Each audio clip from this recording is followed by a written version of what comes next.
Oh. Mommy? Mommy, what's happening? Mommy, bakit ganito po yung legs ko? Looks like it's edema caused by the buildup of fluids in your body. That could lead to infection at pagsusugat. Edema po. Mami, paano po nangyari yun? I don't understand. Di ba po lahat naman po ng gamot na binibigay niyo po sa akin, iniinom ko? Isa yan sa mga complications ng mga may spinal injury. In your case, paralyzed ka at limited ang mobility mo.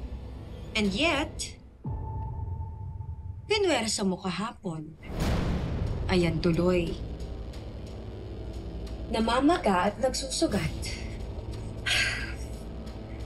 You see, anak, ikaw ang nagpapalala ng sakit mo.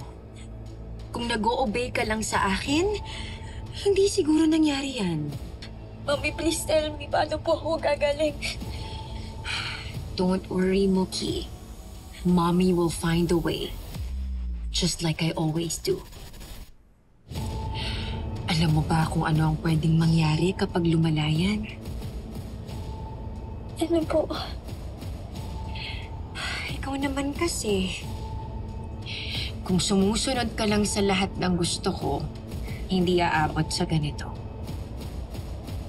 Kapag lumala yan, puputulin ang paa mo.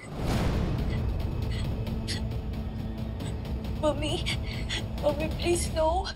Mami, please tell me, hindi niyo po gagawin yun, Mami, please. Mami, please, ayoko, Mami. Mami, please. It's okay. Mami, I don't want to. It's okay, Mommy's here. Gagawa natin yan ng paraan, ha? Opo. Promise, Mami. I promise. Basta't mag-o-obey ka lagi, ha? Opo.